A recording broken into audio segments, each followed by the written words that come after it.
이로부터 그 땅 백성이 유다 백성의 손을 약하게 하여 그 건축을 방해하되 바사왕 고레스의 시대부터 바사왕 다리오가 즉위할 때까지 관리들에게 뇌물을 주어 그 계획을 막았으며, 또 아하수에가 즉위할 때 그들이 글을 올려 유다와 예루살렘 주민을 고발하니라.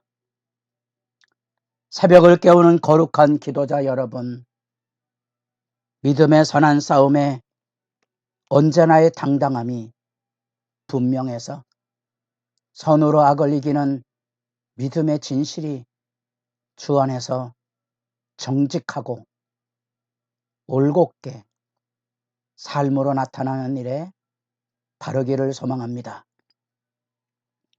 오늘 우리가 읽어갈 하나님의 말씀은 에스라 4장 1절에서 10절까지의 말씀으로서 이제 성전 재건 사역이 나팔을 불고 큰 기쁨으로 이루어지게 되자 그곳에 터잡고 살았던 사람들, 여기 나타난 유다와 베냐민의 대적이란 표현이 나옵니다. 그 대적들이 포로로 돌아온 사람들을 배척하는 거죠. 그들이 터잡고 있는 삶의 자리에 이 돌아온 사람들이 갈등 관계를 빚고, 그래서 자기들의 신앙대로 살던 모습 앞에 하나님의 말씀 규례대로 성전을 세우기 위하여 기초를 쌓고 조속으로 번제를 드리며 믿음의 역사를 이루게 하자 이 어둠의 세력의 방해가 일어납니다. 유다와 베냐민의 대적이란 표현 안에 알듯이 원래 남유다의 신앙 공동체였던 유다와 베냐민의 거스리는 북쪽에 속하였던 사람들을 겨냥할 수도 있고, 또 사마리아의 이주민들, 그들도 자기 나름대로의 신앙을 유지하고 있었으니까 사마리아 지역 안에 하나님을 믿는다는 사람들, 그리고 그 땅에 터잡고 살던 사람들이 바로 이 해방과 고발을 일삼는 일에 힘겨운 싸움을 하게 됩니다.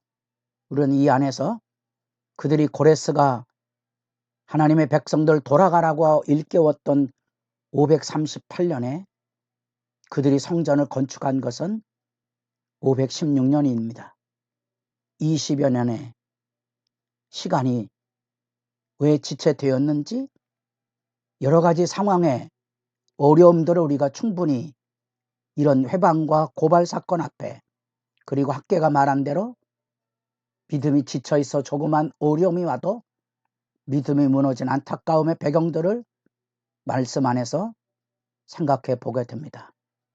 공동체가 믿음의 열심을 가지고 돌아와서 척박한 터전 위에 상번제를 드리고 제단을 소축하여 그리고 성전의 지대에 기초를 놓았을 때 그들은 온 열망을 가지고 믿음의 역사를 이루었지만 뜻밖의 힘겨운 회방과 방해 작전 앞에 몰려들게 됩니다.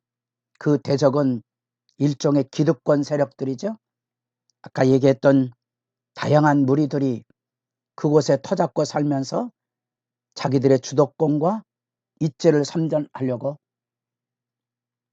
그렇듯한 말로 이 스룹바벨과 이스라엘 족장들에게 나온 겁니다. 우리도 너희와 같이 너희 하나님을 찾노라. 너희와 함께 건축 참여하겠다는 거죠. 자기들의 삶의 자리 안에 들어온 이 역사를 자기들의 생각으로 변화시키려는 거죠. 이들이 놀랍게도 3절에 보면 우리 하나님의 성전을 건축하는데 너희는 우리와 상관이 없느니라. 바사왕 고레스가 우리에게 명령하신 대로 우리가 이스라엘 하나님 여호와를 위하여 홀로 건축하리라 하였더니, 성전을 건축할 4장 1절에 나오는 사로잡혔던 자들의 자손, 이것이 이제 에스라 느헤미야에는 골라라는 그러한 명칭으로 불려졌다는 사실입니다.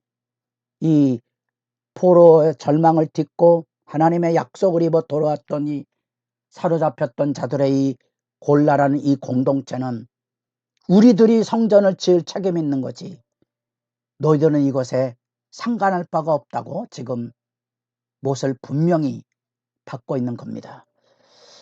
아마 주님의 일 해보신 분들은 우리가 어제도 말씀을 묵상하며 조석으로 드리던 번제가 희미해지기 시작하면서 겨우 하루에 한 번씩 드리는 것으로 전락했을 때 오늘날의 예배를 생각하는 것처럼 여러분도 냉철하게 돌아보십시오. 교회를 좀 해보려고 하면 회방꾼들이 일어납니다. 이번 주간이 기도 주간입니다. 기도 좀 해봅시다. 코웃음 치는 사람들이 있죠. 해봐야 무슨 소용이 있느냐고. 그리고 꼭 그것을 그렇게 해야 되느냐고. 주님의 이런 수도 없이 이런 대적과 해방 세력에 부딪히게 됩니다.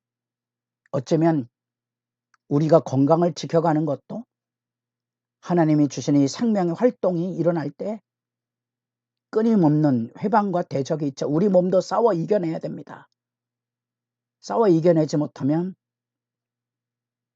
원인을 알지 못하지만 알레르기 증상들이 내 몸을 괴롭히는 것처럼 주님의 선한 사역, 믿음의 다름질에도 언제나 이 같은 어둠의 세력의 회방이 있습니다. 무너지지 말아야 되는 거죠. 주님의 일은 그 싸움을 하는 겁니다.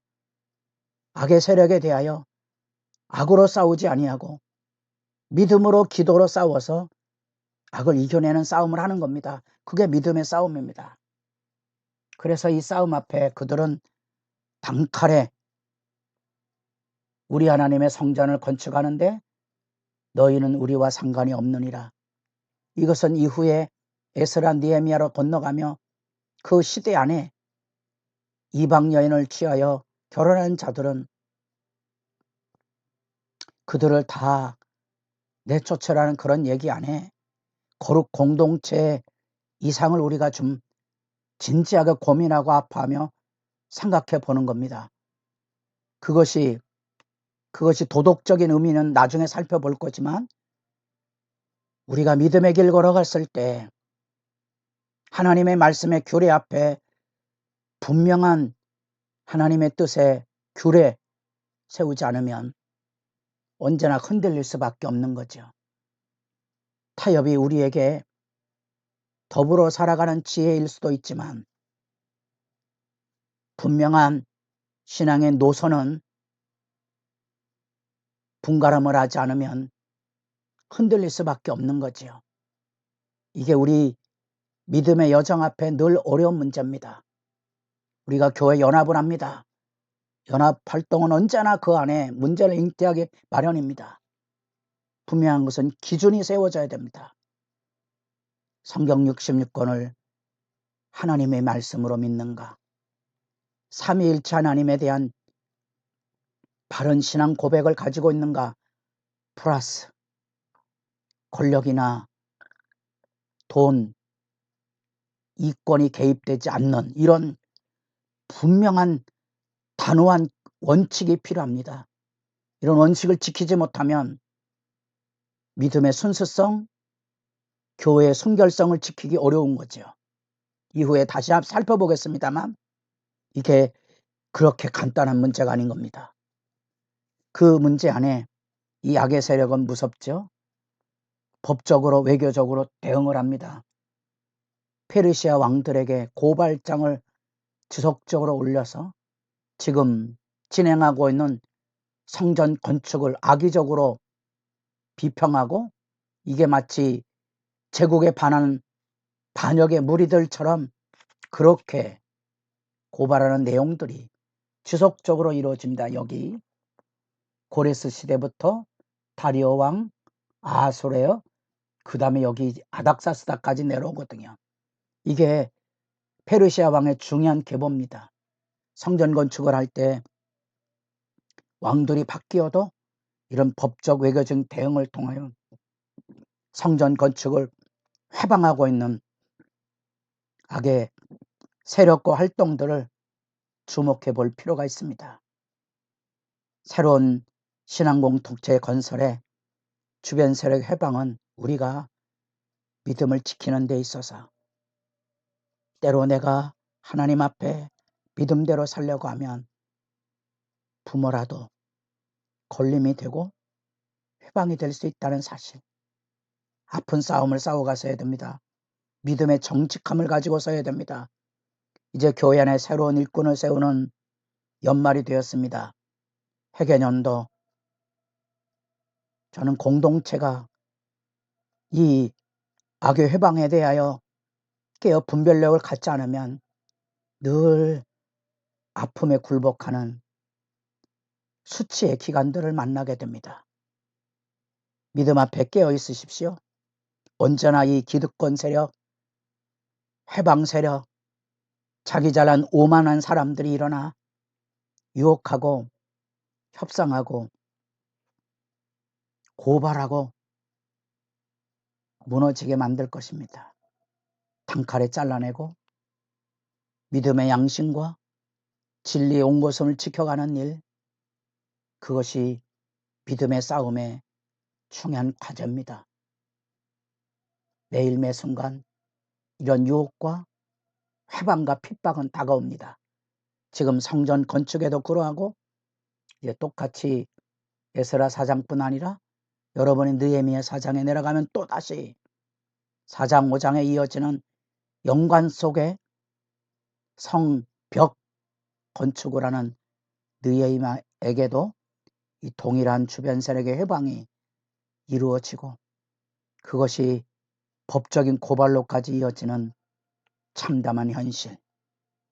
교회 안에도 법적 고발이 일상화되어 있는 현실의 아픔을 생각하고 하나님 앞에 엎드려서 눈물로 기도하는 일이 깊어질 수 있기를 바랍니다.